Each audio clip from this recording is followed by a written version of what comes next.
vous vous mettez à communiquer pendant la crise, ça va pas. C'est-à-dire que globalement, la crise, elle révèle si vous avez bien bossé avant ou pas, en gros, même s'il faut bien bosser pendant la crise.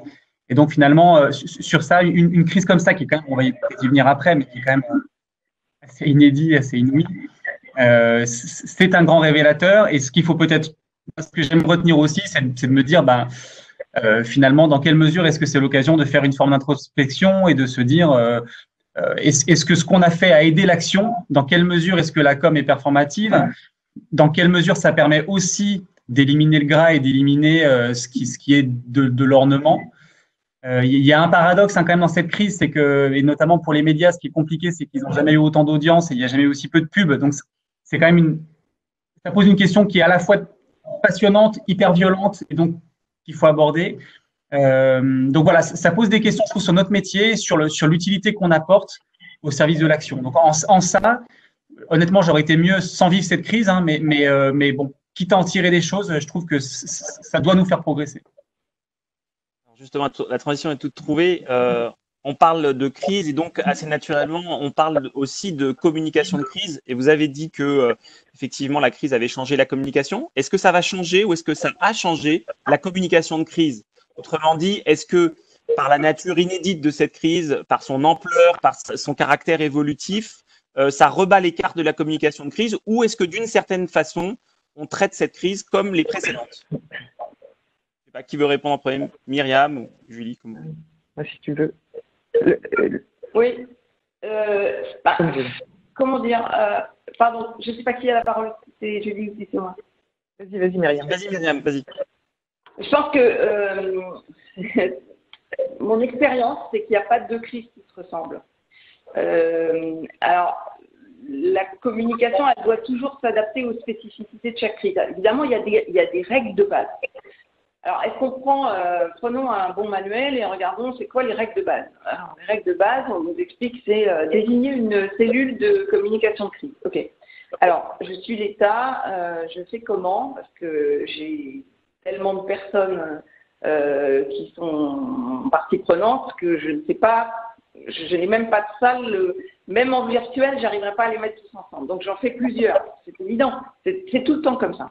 Ça n'est pas seulement maintenant. C'est tout le temps comme ça. Cette règle-là, elle est extrêmement difficile. Alors, il y a en général un truc qui ressemble à une vraie cellule de crise, celle qu'on ferait dans une entreprise, où on mettrait vraiment les personnes qui sont chargées d'appuyer sur le bouton et celles qui peuvent apporter de la réflexion. Là, c'est très compliqué. Après, la rapidité, bon, ça, évidemment, c'est évident. La rapidité, c'est la règle de base de la com de crise. Mais là, on est arrivé à un stade de rapidité qui dépasse peut-être un peu l'entendement. C'est-à-dire que quand les communicants du gouvernement communiquent entre eux, par exemple, ils ne communiquent que par télégramme ou par WhatsApp. C'est en effet un mode de rapidité, mais c'est aussi un mode de précipitation. Et en com de crise, la troisième règle qui n'est pas toujours écrite dans les manuels, c'est que la qualité principale, c'est le sang-froid. Et est-ce qu'on a du sang-froid quand on est 12 sur une boucle de télégramme? Je m'interroge, je n'en suis pas complètement sûre. De toute façon, je pense qu'il y a aussi une chose que j'ai apprise par l'expérience, c'est que l'expérience des uns ne peut pas servir aux autres. L'expérience, parce que d'abord, on gère les choses de façon différente, on est toujours dans des conditions différentes, et puis aussi parce que tout évolue à une vitesse absolument incroyable. Je prends un exemple. Moi, j'ai vécu la crise de la grippe H1, la grippe A H1N1, 2009. Je ne dis pas du tout que c'est comparable. C'est une crise complètement différente. Mais qu'est-ce qu'on avait à notre disposition comme moyen de diffusion? Les réseaux sociaux, c'était vraiment le début du début. 2009, Twitter est balbutiant. Facebook, il y a, je ne sais pas, il doit y avoir 1 million d'abonnés à Facebook en France en 2009. Donc, ce n'est pas des canaux qu'on peut privilégier. Vous voyez, quand on fait… alors, c'est vrai que, par exemple, à l'époque, le moyen massif de communication, c'était TF1 20h, évidemment. Mais qu'est-ce qu'on voit aussi dans cette crise? C'est que les gens se sont mis à re-regarder la télévision et que TF1 20h a explosé littéralement les chiffres d'audience et que ça a été finalement très prescripteur. Alors, on dépense beaucoup d'énergie à diffuser des choses sur les réseaux sociaux et puis finalement on s'aperçoit que le meilleur canal c'est encore la télévision, d'autant plus que ce canal-là, il a récupéré finalement un peu ce qui est son ADN de base, c'est-à-dire de réunir au même moment, au même endroit, des gens très différents en âge. Parce que la difficulté des réseaux sociaux, c'est souvent qu'on segmente les populations. Alors que là, on avait finalement récupéré un moyen qui explosait cette segmentation et on avait les parents, les enfants, et comme les gens se parlaient entre eux, il y avait une grande synergie qui était apportée. Là. Donc là, je dis, on dépense énormément d'énergie pour finalement sur les réseaux sociaux, qui sont nécessaires, évidemment, c'est indispensable. Bon, en 2009, on n'avait pas tout ça, on n'avait pas, il n'y avait ni Instagram, ni TikTok, ni je ne sais pas quoi, enfin bref, c'était complètement différent. Donc on a changé le support, je dirais qu'on a changé le support majeur. La difficulté, c'est dans une crise comme ça, que ces outils qui, eux, vont très vite, soient suivis en rapidité par les contenus. Parce que quand il y a une conférence de presse tous les soirs, qui dure 3 quarts d'heure, si on va sur le site le soir même, je vous garantis que je l'ai fait pratiquement tous les soirs, on n'a pas les mêmes informations. Donc c'est là qu'on retrouve les règles de la com de crise, c'est-à-dire l'unicité de la parole. C'est très difficile parce que l'on n'arrive pas à suivre, quoi. Donc je pense que il y a encore des choses à inventer. Je pense que dans toute crise, on est obligé d'inventer des choses et il n'y a pas des recettes, comme vous disiez dans la question, les recettes classiques. D'abord, moi, les recettes, je pense qu'il faut s'en méfier toujours parce que c'est le risque d'utiliser les outils d'hier pour gérer une crise d'aujourd'hui. Julie ? Oui, juste pour compléter, c'est sûr que c'est une crise d'un type nouveau. C'est vraiment ce que Taleb appelait le Black Swan, c'est-à-dire un événement à très faible probabilité, très fort impact et un très très fort niveau d'incertitude pendant toute la gestion de la crise. Et d'avoir la moitié de la planète confinée pendant aussi longtemps, c'est clair que c'est un scénario qui relève de la science-fiction, quoi. C'était quelque chose inconcevable. Après, quand on regarde les impacts, effectivement, on rentre dans un peu tous les canons et tous les classiques de la crise. C'est-à-dire qu'on avait à la fois l'effet de choc et de sidération. Je pense que les premières semaines, et je pense qu'il faut tous avoir l'humilité de reconnaître que on n'a pas vu le coup venir, quoi, et on n'a pas anticipé suffisamment, que ce soit les entreprises, l'État, enfin, et donc cet effet de choc et de sidération a joué à plein, l'incertitude sur les causes, qui est encore là et qu'on essaie toujours de comprendre, l'incertitude sur les conséquences, la recherche de responsabilité, l'émotion, la polarisation, enfin on retrouve en fait tout ce qu'on apprend sur les classiques de la com de crise, toutes ces mécaniques-là sont là.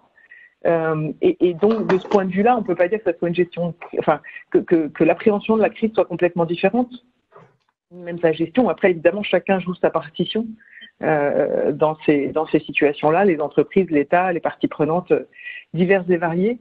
Moi, il y a une chose qui m'a quand même frappée et qui, je trouve, est un élément à la fois de singularité et de complexité de cette gestion de crise, c'est le rôle des experts, et en particulier des scientifiques et en particulier des médecins. Moi, j'ai pas eu d'expérience dans la santé spécifiquement ou sur ce type de crise sanitaire, mais c'est vrai que le virus était tellement méconnu, et reste d'ailleurs encore assez largement méconnu, en fait, les experts statuaient, mais sur des choses qui étaient quand même pas claires. On l'a vu avec beaucoup de changements de position. Et ce qui était étonnant, c'est qu'en fait, le niveau d'incertitude, il était inversement proportionnel au niveau d'assertivité que les différents médecins experts avaient sur les plateaux de télé pour nous raconter leurs convictions sur l'évolution de la maladie. Du coup, une confusion qui est quand même super compliquée à gérer. Et moi, plusieurs fois, je me suis dit, effectivement, dans la position des décideurs publics, avec ces cellules scientifiques, d'expertise, etc., et en même temps des positions qui étaient pas claires, pas que de la responsabilité d'ailleurs des experts, mais du fait que, enfin, une fois, on est allé quand même très vite sur la compréhension de cette maladie, mais il y a encore tellement de zones d'ombre qu'effectivement, c'était quand même une des vraies dimensions complexes de cette gestion de crise, avec sans doute un élément très fort, qui je pense est vrai dans toute gestion de crise, mais là était complètement décuplé, qui était la capacité des leaders à savoir accepter qu'ils ne savaient pas tout, quoi, et qu'il y avait encore beaucoup de zones d'incertitude et que voilà, la situation nécessitait quand même de s'adapter au réel et en même temps de reconnaître qu'on ne savait pas. Pour moi, c'est ça quand même l'élément marquant et je trouve que ce soit dans les entreprises ou dans l'État, au moment où les leaders ont accepté vraiment cette situation-là, finalement, ils ont trouvé le ton juste aussi et une forme de sincérité qui était très positive dans la communication. Benjamin, tu veux ajouter quelque chose? Peut-être simplement du point de vue de l'entreprise qui du coup l'a vécu et l'a prise de plein fouet. Hein, Julie a employé le terme de sidération. J'allais dire, il y a presque un élément dans une crise systémique, parce que au fond, finalement, quand tout est crise, est-ce que la crise existe encore? C'est-à-dire qu'à un moment, en fait, d'habitude, on parle de comme de crise pour une boîte, mais une boîte qui est en crise dans un monde qui est en crise, finalement, il y a une sorte d'égalité de niveau. Qui fait que vous êtes dans un bruit gigantesque, que donc sur les fondamentaux, après ça reste les fondamentaux de la com, que sont la logique d'offre, et vous dites ce que vous voulez dire, vous essayez de pas subir, c'est la cohérence, etc. Mais finalement, ce qui était assez singulier quand j'y repense, notamment dans le moment d'entrée violent dans la crise, autour de la mi-mars, où par exemple, chez nous, après une prise de parole du Premier ministre, le samedi soir, on décide, pas le choix, on ferme nos magasins. Enfin, pour un retailer, on ferme les magasins, et notamment pour nous, on ferme 80% de l'activité, comme ça, du jour au lendemain. Ça, dans un monde normal, moi, chez ADP, j'ai vécu des crises, un truc, un type qui sort un flingue à Orly. Là, vous êtes en crise, mais vous êtes le centre du monde, quoi. Là, en fait, on n'était pas le centre du monde. On était un point au milieu de plein de points. Et donc, en ce sens-là, c'est vrai qu'une crise systémique est différente d'une crise où vous êtes vous d'un seul coup et vous dites mince, je vais recevoir 200 appels en une heure, on va me vouloir partout et je vais subir, et je vais prendre des coups, je vais subir, je vais pas réussir à maîtriser.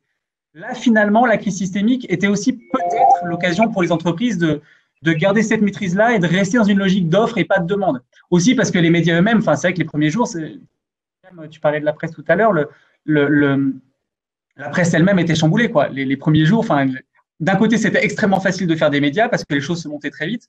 Et en même temps, les grilles étaient pétées. Eux-mêmes, les journalistes n'étaient pas là, les rédacteurs n'étaient pas au bureau, etc. Donc finalement, il y a eu une sorte de bazar ambiant dans lequel on était pris nous-mêmes, mais qui finalement, du point de vue de la com de l'entreprise, nous a aussi donné ce temps-là. Souvent, dans la crise, ce qui se passe, c'est qu'on se fait tout de suite cabosser et le risque, c'est de subir. Et là, peut-être que finalement, je dis ça avec grande prudence, mais la crise systémique était l'occasion pour les entreprises de prendre le temps de respirer, et en écho à ce que disait Myriam sur l'urgence, d'avoir les 10 minutes nécessaires pour se dire qu'est-ce que je veux vraiment dire dans tout ça, quoi. Je voudrais revenir sur le rôle des dirigeants pendant cette crise. Myriam en a parlé un petit peu au début. On a vu pas mal, notamment d'études mettant en avant le rôle positif qu'avaient joué les dirigeants dans cette crise, aussi bien d'ailleurs sur la communication externe que sur la communication interne. Benjamin, je voudrais commencer par toi peut-être chez Fnac Darty. Comment est-ce que ton patron a communiqué pendant cette crise? Alors, je l'ai dit, on a communiqué en médias, on a essayé de beaucoup communiquer en médias de manière très très simple, très très directe. Alors c'était marrant de voir au début tous les patrons qui parlaient avec le téléphone d'en bas sur BFM, de manière un peu artisanale, mais ça participait aussi de cette logique finalement positive, quoi, qui était la limite, le message est plus important que la forme. Et après, nous, ce qu'on a vu, et par rapport notamment au thème classique de la porosité des cibles, je ne veux pas en faire des caisses là-dessus, mais c'est vrai que dans un monde, et on le voit bien aujourd'hui, dans un monde où ça se numérise, où le télétravail va s'installer davantage, où le siège social est moins le lieu de fédération des équipes, etc., c'est sûr que la com des dirigeants évolue forcément. Et l'effacement, ou en tout cas la porosité entre com interne et com externe, elle est très forte. Dans une entreprise comme la mienne, où une très large partie des équipes a basculé en activité partielle, en chômage partiel et en télétravail, finalement, vous avez des gens qui ne se connectent plus aux canaux de com interne. Et la com interne, elle passe par les interviews du patron. Donc, je dis, c'est une évidence ce que je dis, mais c'est vrai que là, dans les 3-4 mois écoulés, la com interne s'est beaucoup faite par la com externe. Donc, la nécessité d'être ultra cohérent sur tout ce que vous dites est encore plus vitale et cruciale. Mais nous, on a vraiment vu que il était très important d'avoir ça, et y compris aussi de gérer l'interne dans cette logique d'engagement. Nous, on a eu des sujets où c'est vrai que chez nous, les vrais héros de la crise, c'est les équipes logistiques, c'est les équipes en entrepôt qui se sont pas arrêtées. ont des métiers difficiles, souvent d'ailleurs peu valorisés par la com. Hein, c'est un enseignement aussi à tirer, c'est que beaucoup d'entreprises ont valorisé certains métiers depuis quelques mois, les caissières, etc. Il ne faudra pas oublier ces populations-là. Donc, dans la communication des dirigeants, il y aura aussi ça. Il faudra être cohérent aussi dans le futur. Et si on se comporte différemment et si on restarise les métiers qui étaient starisés avant en oubliant ceux qu'on a starisés pendant 3 mois, on prendra une grosse claque et on l'aura mérité. Myriam, sur aussi bien d'ailleurs sur la com des dirigeants que sur cette porosité comme externe, comme interne. Je suis tout à fait d'accord avec Benjamin. La com, alors, il disait la com externe a servi de com interne, mais la com interne a aussi servi de com externe. Si on prend, je prendrai juste 2 exemples, c'est 2 grands patrons qui ont communiqué, qui ont fait des vidéos qui étaient destinées à l'interne et qui ensuite ont essaimé sur YouTube. C'est Patrick Pouyanné pour Total et Sébastien Bazin chez Accor. 2 vidéos qui, je pense, dans des conditions normales, soit n'auraient pas eu lieu, soit auraient été retoquées parce que vraiment pas dans les codes. Celle de Patrick Pouyanné, elle est d'une simplicité absolue. Enfin, on a l'impression qu'il a organisé ça tout seul chez lui ou dans son bureau. Enfin, c'est quelque chose de très terrain, de très simple. On sent aucun moyen sophistiqué derrière. On se dit, mais vraiment, qui filme. Enfin, c'est vraiment très basique. Et je pense que ça sert le propos, c'est-à-dire qu'il s'adresse à ses troupes, il leur dit voilà, on est là, il va se passer ça, je sais que c'est compliqué. Enfin, bref, il dit des choses aussi extrêmement simples. Il donne à la fois des informations à l'interne et puis des informations externes parce qu'il parle de la situation de l'entreprise, en plus il a géré un prix du pétrole qui est devenu totalement erratique, donc c'est une entreprise extrêmement chamboulée à la fois par sa propre crise pétrolière et par la crise du Covid. Donc, il a énormément d'informations à donner. Il les donne d'une façon très simple, très vraiment. Je crois qu'on ne peut pas faire plus simple. Et alors, Sébastien Bazin, c'est assez différent parce que c'est plus flamboyant, si j'ose dire, dans le style.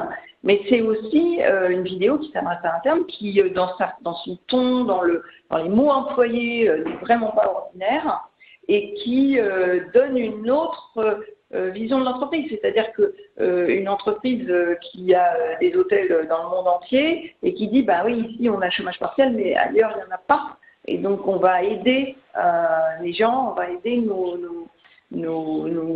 franchisés, nos directeurs d'hôtels ailleurs parce que on veut sauver cette entreprise. Et donc il y a quelque chose de très fort qui ressort de cette vidéo dans le lien entre le patron et ses équipes.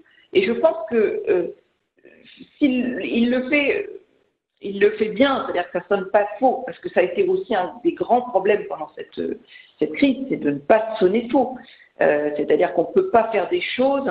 Tu disais, Benjamin, le moment de la crise, c'est là où on voit si on a bien travaillé avant. C'est tout à fait ça. Si on fait pendant la crise des choses qui ne ressemblent pas à l'entreprise, qui sont en contradiction avec l'image qu'elle a donnée jusqu'à présent, au secours, c'est catastrophique. Donc, et là, la crise peut amplifier les dégâts. Là, on sent que c'est quelque chose qu'il n'avait peut-être pas eu l'occasion d'exprimer jusque-là, et la crise lui donne l'occasion de donner cet aspect de son management. Et donc, ça, c'est vraiment c'est la spécificité de la crise, c'est un révélateur. Julie, tu veux ajouter quelque chose ? Oui, très rapidement, mais pour rebondir, je pense que la parole du dirigeant, elle avait effectivement une triple fonction, quoi. Il y avait le premier aspect qui était intéressant dans l'ordre des priorités, c'est quand même protéger la santé et la sécurité des collaborateurs, qui est une dimension sur laquelle un CEO s'exprime pas souvent, et de le mettre en numéro 1 avant même le business, c'était quand même un élément important qui a changé aussi la tonalité de la communication. Organiser la continuité du business, sauvegarder le business, et puis s'engager dans la société dans des actions solidaires. Et c'est vrai qu'il y avait aussi dans cette troisième dimension une forte attente des collaborateurs de se dire qu'est-ce qu'on fait nous pour aider, pour montrer qu'on est là, pour s'engager dans ce moment-là. Et c'est vrai qu'on a vu un certain nombre d'annonces fortes et effectivement, Sébastien Bazin en fait partie, Pascal Desmurger à la Maïf qui a reversé une partie des cotisations à ses sociétaires. L'annonce d'Alexandre Bompard aussi au JT de France 2, ça a quand même été des prises de parole assez fortes, assez visibles. Et puis, peut-être juste cet autre aspect qui pour moi paraît trivial, mais en même temps est énorme, c'est que les collaborateurs ont vu leur patron chez eux, quoi. Dans leur maison, dans leur domicile, sans cravate. Il y a eu aussi cette dimension-là qui était un peu fendre l'armure pour un certain nombre de dirigeants. Moi, en tout cas, j'ai vu beaucoup de dirigeants oser pendant cette crise, oser parler un peu plus avec leurs tripes, avec le cœur, avec leurs émotions. Et puis choisir, peut-être prendre un peu plus de risques en communication. J'ai vu Antoine Arnaud qui est passé dans le quotidien il n'y a pas longtemps. C'est plutôt surprenant de le voir là parler en pleine crise quand même pour le secteur du luxe, qui fasse ce choix-là d'aller dans le quotidien. D'autres qui sont allés voir des youtubeurs, etc., sur un format un peu plus, finalement, d'une parole plus sincère, à la fois plus sincère et plus engagée. C'est-à-dire sincère dans le côté, finalement, on est un peu tous égaux face à cette crise avec nos équipes, avec, et je rejoins Benjamin sur finalement les fonctions support qu'on a regardé quand même très différemment, que ce soit dans les grandes banques ou que ce soit dans tous les métiers finalement. Voilà, la première ligne a souvent été les fonctions qui sont effectivement moins regardées, moins valorisées. Et puis cette nécessité d'engagement où c'est vrai que ce qui était attendu du patron, c'est un peu qu'il nous montre qui il est vraiment, quelles sont ses convictions, ses tripes et en quoi il croyait, quoi, quelle était vraiment, et donc ça rejoint la question de l'utilité sociale évidemment de l'entreprise, de sa raison d'être, etc. Qu'il soit en ligne avec les valeurs qu'il prétend incarner quand tout va bien. J'ai une question plus spécifiquement pour Myriam, puisque chez Tadeo, évidemment, tu accompagnes des clients à la fois privés et publics. Est-ce que tu dirais que les entreprises ont mieux communiqué ou communiqué différemment de l'État? Est-ce que l'État peut s'inspirer de ce qu'ont fait les entreprises, ou en tout cas certaines entreprises? Comment est-ce que tu vois tout ça? Chez Tadeo, j'accompagne surtout des entreprises, pas beaucoup de... Je ne fais plus comme public. Mais bon, c'est quand même un domaine où j'ai passé pas mal de temps et où j'ai laissé pas mal d'énergie. Est-ce que les entreprises ont mieux communiqué? Honnêtement, je crois que c'est un peu tôt pour distribuer les bons et les mauvais points. Moi, je suis historienne à la base et je pense qu'il faut toujours laisser un petit laps de temps avant de juger. Des choses qui me frappent, je disais, j'ai discuté avec un communicant du gouvernement. J'ai été frappée par sa franchise finalement dans cette discussion. Il m'expliquait que tout le monde avait été submergé, que le rythme était infernal, que tout était dicté par les réseaux sociaux, les polémiques qui s'enchaînaient plusieurs par jour, qu'il avait l'impression d'avoir passé son temps à poser des pansements sur des plaies, qu'il ne pouvait jamais construire une stratégie qui dure plus de 4 heures parce qu'elle était balayée par la polémique suivante. Donc, je ne suis pas sûre d'ailleurs que les citoyens se rendent compte de ce rythme. C'est-à-dire qu'ils voient les choses comme des petits épiphénomènes qui pointent comme ça, mais je ne suis pas sûre qu'ils se rendent compte finalement de ce que ça implique de concentration sur l'accessoire et au détriment de l'essentiel. Les citoyens, ils ont surtout vu un État omniprésent qui a littéralement saturé la communication en multipliant les prises de parole, les ministres, les conférences de presse du soir, les déclarations du Premier ministre, les déclarations du Président, etc. Donc il y a eu une saturation de l'espace médiatique par l'État pour ne serait-ce que des raisons pratiques. Je veux dire, quand on décide du jour au lendemain de tout fermer, il faut en effet prévenir tout le monde et on n'est pas trop de tout le gouvernement pour faire passer le message. Mais ils ont vu des chiffres d'hospitalisation, des chiffres de contamination, des chiffres de décès, et ils ont vu une communication qui finalement, pour réussir le confinement, a fait monter le niveau d'angoisse. Et ça, c'était nécessaire au moment du confinement.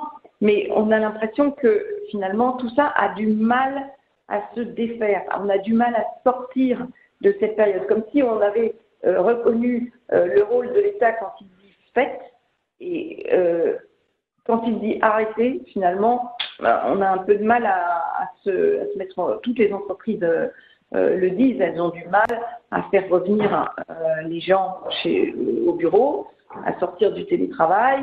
Il faut le faire en sifflet, ça ne marche pas tout de suite, il faut insister, il faut expliquer pourquoi ça sert à quelque chose. Enfin bref, il y a une communication autour du déconfinement à faire dans les entreprises. Du coup, la communication du gouvernement, elle a atteint son but, parce que c'est quand même incroyable d'arriver à mettre un pays à l'arrêt avec, et que ça fonctionne, enfin, qu'il n'y ait pas, je sais pas si c'est comme l'impôt. L'impôt, on doit payer l'impôt. Et ben, si vous regardez les chiffres de recouvrement de l'impôt, vous verrez que il y a quelques fraudeurs, mais enfin. Le taux de recouvrement de l'impôt sur le revenu, il est quand même, et même des autres impôts, il est extrêmement élevé. Donc ça veut dire qu'il y a un consentement. Et là, il y avait quelque chose du même ordre, c'est-à-dire un consentement à l'injonction de l'État de rester chez soi, de ne pas se contaminer, etc. Mais du coup, évidemment, c'est plus compliqué de les faire revenir. Et les entreprises, elles ont été obligées de suivre. Parce que dès avant le déconfinement, la communication, elle s'est beaucoup, comme disait Julie, elle s'est beaucoup concentrée sur je vous protège. C'est-à-dire l'État se présentait en État protecteur et du coup, tout le monde était obligé de suivre dans la même veine. Donc il fallait être l'entreprise protectrice qui fournit des masques, etc. Certains ont même voulu aller plus loin que l'État, fournir des tests, et eux, ils ont été obligés, je pense à Veolia, ils ont été obligés de revenir en arrière parce que finalement, la ligne sanitaire, c'est l'État qui l'a fixée. Il y a une entreprise a assez peu de marge de manœuvre. Voilà. Donc, je me suis demandé s'il y avait des bonnes pratiques de l'entreprise qui avaient été prises par l'État. Je pense que c'est quand même des choses très très différentes. L'État, c'est une machine lourde, c'est une machine qui édite des normes uniformes. Et sa première mission, c'est de gérer la crise. Il faut que la communication, c'est un moyen. Mais là, sa première mission, c'est de gérer la crise, d'éviter que les gens se retrouvent à l'hôpital ou en réanimation. Donc ça, c'est le but de l'État. Donc, je pense qu'à chaque fois dans une crise pareille, à chaque fois qu'on se demande s'il y a une erreur de communication, si on gratte un tout petit peu, derrière, il y a une erreur de gestion de crise. Je pense que c'est encore plus vrai, pardon, excusez-moi, cette fois-ci que dans d'autres moments, c'est-à-dire que la com n'a pas vraiment le choix. La com est obligée de suivre. La gestion de la crise dicte la com. Il n'y a pas tellement d'espace pour la créativité. Julie, une question sur justement, Myriam parlait des pratiques de communication. Toi, tu enseignes la communication de crise, mais tu es aussi une praticienne. Est-ce que comment les pratiques de communication sont adaptées justement dans la crise? Est-ce que tu as quelques exemples éventuellement à nous donner? Oui, je trouve que ça a influencé à plusieurs niveaux. D'ailleurs, le premier point, c'est que effectivement, la communication a vraiment été utile dans cette phase-là. Et je pense qu'on va pas parler d'utilité sociale de nos métiers, mais en tout cas, pour un certain nombre de communicants, il y avait un vrai sentiment de se sentir utile dans ce moment-là, dans ces périodes où on avait besoin de mettre des mots, on avait besoin de paroles, on avait besoin d'échanges et de sens finalement. Et c'est vrai que d'autant plus que c'était dans un contexte sensible et donc il fallait trouver ce ton juste dont parlait Myriam, qui était vraiment la clé et je pense l'essence même de notre métier. Après, je trouve que ça fait vraiment évoluer dans trois dimensions. D'abord, la tonalité, les postures, les méthodes et puis l'impact. Sur la tonalité et la posture, c'est ce qu'on se disait, mais c'est vrai que cette inversion d'ordre des priorités où tout d'un coup la santé, la sécurité deviennent la clé. Du coup, on s'est adapté à ça et beaucoup dans les entreprises ont signalé le fait qu'ils ont trouvé le management beaucoup plus humain dans cette phase où on a été confiné et bien qu'on ait été distancié socialement. Et ça, c'est vraiment parce qu'on a fait rentrer dans le champ de la com interne et de la com corporate des dimensions nouvelles qui sont des dimensions d'empathie, d'émotion, d'attention. Moi, je me souviens d'un message que j'ai écrit pour une dirigeante et en fait, on finissait à chaque fois par prenez soin de vous, prenez soin de vos proches. Cette simple formule, elle traduit quelque chose et c'est vrai que voilà, ça traduit une posture qui est complètement différente par rapport au message que les dirigeants pouvaient faire avant. Et puis la distance, je pense qu'elle nous a rapprochés parce que on voit bien que la nécessité de commencer chaque call, chaque visio en demandant des nouvelles, en sachant comment les uns et les autres allaient, cette attention-là, elle a été beaucoup plus prégnante dans l'entreprise et donc ça a infusé aussi dans tous les discours, le fait que le travail soit rentré dans notre sphère intime. On a fait davantage attention aux autres et on a mis finalement des choses au-dessus de notre activité quotidienne, de notre travail, etc. et des priorités finalement qui sont plus humaines. C'était sur la posture et la tonalité. Dans les méthodes, évidemment c'est l'effet de la digitalisation, mais moi je crois beaucoup que la créativité elle naît finalement de la contrainte et là on a été dans un contexte de forte contrainte, le fait de ne pas pouvoir se déplacer. Je trouve que ça a poussé vraiment les organisations à innover et les communicants à expérimenter aussi des nouveaux formats. Je pense qu'il y a un certain nombre de choses qu'on ne fera plus. Alors on pense évidemment à la grande convention où tout le monde prend l'avion, mais tout le monde dans un avion pour se retrouver aux quatre coins du monde, etc. Mais pas seulement, je pense qu'on trouvera des formes beaucoup plus hybrides de dialogue et puis on le voit bien dans les réflexions autour de télé-robustes, télé-fragiles, quelles sont les activités qui fonctionnent plus ou moins bien en télétravail, on arrivera mieux à maîtriser cette dimension-là, à l'évidence. Et le troisième point, moi, qui m'a frappé, c'est l'impact des communications, parce que c'est vrai que, on l'a vu, la prise de parole du président en avril qui a fait 36,7 millions de téléspectateurs, mais on le voit aussi dans les entreprises, dans les prises de parole des dirigeants, y compris à des audiences larges, qui ont atteint des chiffres records de participation. Sur toutes les institutions un peu productrices de contenu, moi j'accompagne pas mal l'Institut Montaigne, qui ont explosé tous leurs chiffres d'audience, de lectorat, de visites, etc. Parce que c'est des moments où effectivement on avait besoin d'analyse, on avait besoin de comprendre. Et donc on a vu quand même des audiences et des impacts des communications beaucoup plus forts. C'est vrai que les journalistes, malgré tout, continuaient à travailler. On était sur le pont pendant toute la crise. On a super bien travaillé avec eux. Notamment, je travaille avec le BCG, donc qui fournit forcément beaucoup d'analyses internationales. Et ça a été pareil. On a vu une très très forte demande finalement de contenu, de compréhension, etc. Et du coup, juste pour moi, dans ce qu'on en retiendra en termes de pratique, en tout cas, c'est clair que l'agilité qu'on a su démontrer, les nouveaux formats, et puis cette notion de sens et d'émotion qui me semble très importante, avec peut-être deux axes pour moi qui vont ressortir de cette crise dans ce que ça doit changer dans nos pratiques. Il y a cette question évidemment d'utilité sociale, de rôle de raison d'être, de discours d'engagement, cette sincérité qu'on doit garder absolument, et puis plus de collaboratif, mais vraiment à tous les étages de l'entreprise dans la manière de fonctionner. On a appris par cette crise aussi à faire confiance, à déléguer beaucoup plus au terrain. Et en fait, pour beaucoup, ça a été ça a fonctionné. Il faut vraiment qu'on arrive à être beaucoup plus collaboratif dans nos approches et à faire plus confiance au terrain. Une dernière question à Benjamin avant de passer aux questions-réponses. Benjamin, en deux mots, comment vous êtes adapté dans votre communication à partir de mi-mars?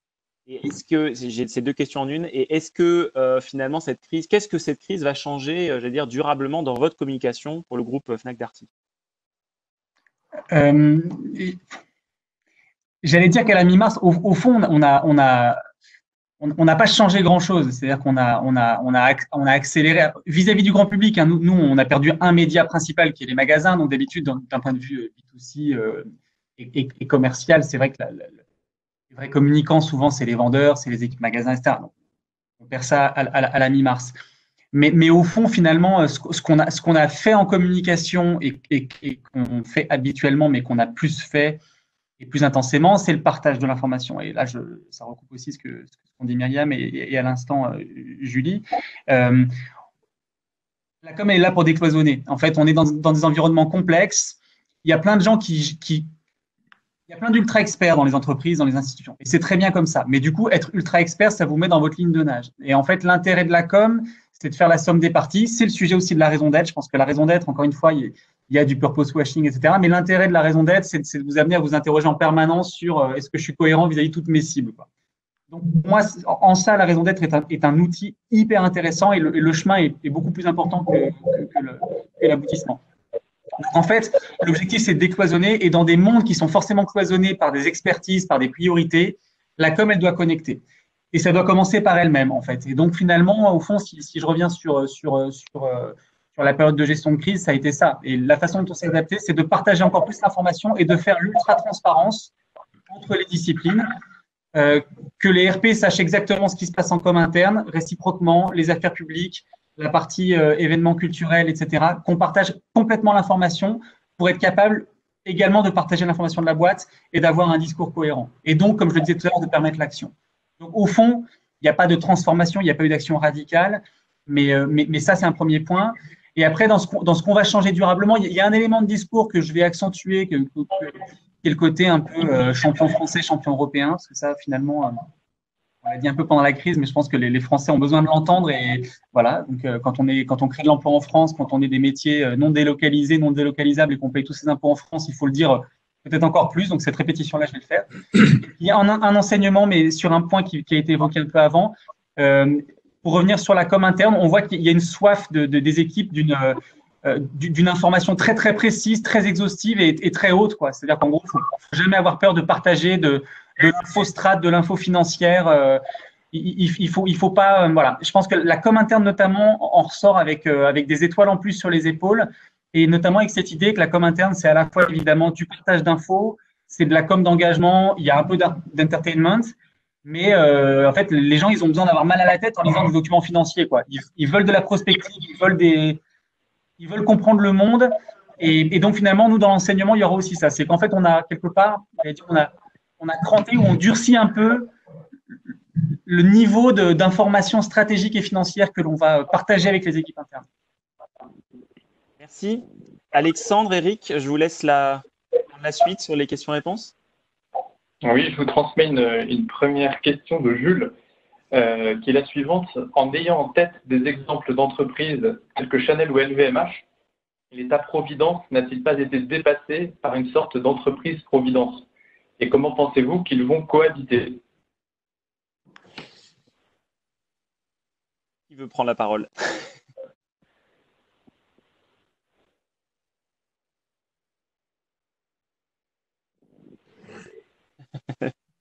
Je vais bien dire un mot. Entreprise Providence, mais chômage partiel payé par l'État quand même. Hein, donc, voilà. Donc, le rôle de l'État-providence a été plutôt amplifié. Les entreprises ont été très, très utiles parce que, grosso modo, chacun son métier. Commander, je sais qu'il y a une grosse polémique sur le masque et le gel, etc. Et c'est vrai que commander du gel, c'est pas le métier de l'État. Hein. Ceux qui ont déjà regardé ce que c'est qu'un appel d'offres au public, ça serait bien que ça n'est pas utilisable pour acheter des masques au cul de l'avion en Chine. C'est pas possible. Donc, la compétence des entreprises, mais ça, c'est très français, l'État ne sait pas se servir de la compétence des autres. Mais c'est historique. L'État a été habitué à se considérer comme omniscient et à se présenter comme omnipotent. C'est plus vrai parce qu'il n'a plus les moyens. Voilà. Donc, on est dans une espèce de crise entre un État dont le citoyen, auquel le citoyen demande d'être de plus en plus protecteur, et un État qui n'a pas les moyens de l'être autant qu'il le voudrait, sauf à s'endetter à 120%, et voilà, c'est fait. Donc, tout ça est très complexe. Ce que les entreprises aient un rôle de protection à jouer, évidemment, leur premier rôle de protection, je pense que c'est celui de protéger leurs parties prenantes, c'est-à-dire leurs employés, éventuellement leurs clients, parce que ça peut aussi servir de sauver ses clients en période de crise, pour les retrouver à la fin, et ses sous-traitants. Et beaucoup d'entreprises se sont retrouvées face à ce dilemme, c'est-à-dire est-ce que je laisse mon sous-traitant couler? Non, je n'ai pas envie de le laisser couler parce que le jour où je reprends, j'ai besoin de lui. Donc en ça, de toute façon, l'entreprise, si elle se conçoit comme une entreprise à raison d'être, par exemple, elle est obligée de s'en occuper. Mais il y a un rôle pour chacun là-dedans. Simplement, il faut que l'État finissent par se rendre compte qu'il sera plus efficace s'il fait appel à l'extérieur que s'il essaye de tout gérer tout seul. Et ça, c'est pas encore fait. Peut-être un point aussi, parce qu'on parle aussi de très grandes entreprises qui ont pu avoir des actions très structurantes et massives, parce que c'est des entreprises qui ont, etc. C'est vrai qu'après, nous, on a vécu quelque chose côté Fnac Darty où on est plus petit, on a vécu durement la crise. Et on a pris un parti, nous, au départ. Et moi, j'ai installé un peu cette règle-là qui était qu'en plus, comme on n'était pas en mesure de faire un peu comme LVMH et qu'on devait gérer notre propre survie, nous, on n'a pas communiqué sur les actions de solidarité. C'est-à-dire qu'on a fait de la com interne. Alors, je contredis un peu ce que j'ai dit tout à l'heure en disant qu'il n'y avait plus de frontières, etc. Mais on a uniquement communiqué en interne sur les actions de solidarité et on a eu pour règle de ne rien dire voilà, sur ce qu'on faisait. Mais c'est vrai qu'en revanche, il y a eu une phase de la crise où c'était dur à vivre parce que les sollicitations arrivaient de partout. On n'a pas pu répondre à tout. Et ça fait partie des éléments qui étaient parfois difficiles. Il fallait parfois choisir entre livrer 10 frigos à tel hôpital plutôt qu'à un EHPAD. Enfin, ça amenait des questions comme ça. Donc, du point de vue de l'entreprise, ça nous a aussi renvoyé une forme d'humilité. Enfin, quand on n'a pas la puissance de feu d'un GAFA ou d'un LVMH ou d'un Total, bah, ça nous renvoyait aussi à ce que disait Myriam, c'est-à-dire bah, notre priorité, c'était déjà de nous sauver, nous, de protéger les collaborateurs, de diriger nos forces vers nos parties prenantes, et puis dans la mesure du possible d'aider. Mais cette tension-là, ça a été franchement parfois très dur, hein, même sur des petites choses, mais ça a été dur, parce qu'il fallait aussi pouvoir livrer des choses, acheminer des produits, etc. Et donc, en fait, voilà, je pense qu'il y a quand même aussi une humilité globale à avoir, même pour les très grands, parce qu'on voit que même les très, très grandes entreprises, même les GAFA, etc., n'ont pas pu sauver le monde non plus. Donc, chacun a sa place quand même. Eric, je crois qu'il y a d'autres questions. Oui, on a une question qui est posée sur le ton déclaratif, mais qu'on considère être une question de Didier, qui indique de la limite de la communication et de la démagogie, notamment à destination de la deuxième ligne.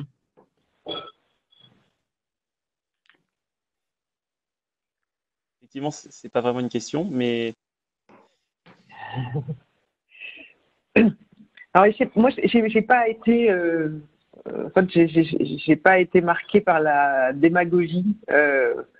Pour le coup, pour des entreprises, et j'en ai une en tête, qui est client qui travaille dans le secteur des services et de la propreté, pour le coup, avec des gens en hôpitaux, des gens en chômage partiel, mais beaucoup de personnes quand même sur le terrain. Avec plein d'arbitrages super compliqués, parce qu'en vrai, parce que vous êtes la deuxième ligne, que vous n'avez pas forcément les équipements de protection qui vont bien, etc. Moi, j'ai pas été confrontée à des cas honnêtement de démagogie sur ce sujet-là. De la part des politiques, il y en a peut-être un peu plus. Dans les entreprises, j'ai plutôt senti de l'humilité et voilà, une vraie prise en compte de dimensions qui peut-être étaient effectivement suffisamment de métiers, de fonctions essentielles à l'organisation de l'entreprise, à des gens effectivement qui ont des bas salaires, des bas niveaux de qualification, mais qui sont allés bosser sur le terrain, qui sont restés engagés et qu'il faudra rétribuer. Je ne peux pas dire que j'ai été choquée par voilà, des sur une démagogie, ou alors des gens qui sont assez loin en fait de la réalité de la seconde ligne, mais que ce soit dans la distribution ou dans ces métiers-là, honnêtement, je pense que ça a été une vraie leçon d'humilité en fait. Alors, on a une troisième question, je peux continuer si vous voulez, de Victoria. Bonjour à tous et merci pour cet échange. Comment, en tant qu'entreprise, trouver une place à son message au milieu d'un flot de communication, comme on a pu le voir et le vivre ces derniers mois? Déjà en disant quelque chose qui a de l'intérêt quand même. Non, et miser sur ça, ce que je disais tout à l'heure, c'est la logique d'offre, hein, c'est les bons vieux principes, mais il faut parler juste, parler avec cohérence et le message, il n'y a pas de raison qu'il soit pas retenu. Et encore une fois, pas chercher à émerger non plus à tout crin. Et oui, ça a été un moment exceptionnel. Il y a eu beaucoup de bruit, mais plus vous parlez juste dans le bruit, plus vous êtes entendu. Donc ça, c'est un vieux principe, hein, mais de la patience. Après, ce qui est dur, on le sait dans les orgas, ce qui est dur, c'est de gérer l'impatience des parties prenantes. C'est que vous avez toujours un collègue qui vous dit « Ah, tiens, on n'a pas dit assez ça. Tiens, bah, alors, un tel, il a communiqué sur ses opérations de charité et pas nous. » Donc, c'est le rôle de la com, hein, c'est que tout le monde… Il y a millions de sélectionneurs de foot en France, mais il y a aussi beaucoup de communicants. Hein, donc, pour rester zen. Merci. Il est 9h33. On a très légèrement débordé. Merci à tous les trois. Alexandre, je te laisse. Oui, déjà, merci à tous pour la qualité de vos échanges. Et on était à peu près plus de 100 personnes, donc ça montrait qu'il y avait vraiment de l'intérêt pour cet échange. Je remercie aussi Sciences Po. Je crois que son nouveau délégué général, Bernard Eldoul, était présent et je le remercie vraiment pour nous aider à organiser ces événements. Et puis, s'il y a des anciens de Sciences Po parmi l'audience qui ont envie de s'investir au sein du groupe communication, n'hésitez pas à me contacter via LinkedIn ou via l'association. Et un très grand merci à l'ensemble de l'équipe et au groupe communication, Frédéric aussi pour l'animation. Donc voilà, donc je vous donne rendez-vous pour un prochain échange, soit en virtuel, soit en réel. Ça va dépendre un peu de la situation économique, mais un très grand merci à nos speakers aujourd'hui. Voilà, bonne fin de journée à tous, à bientôt. Au revoir. Merci, bonne journée. Merci beaucoup.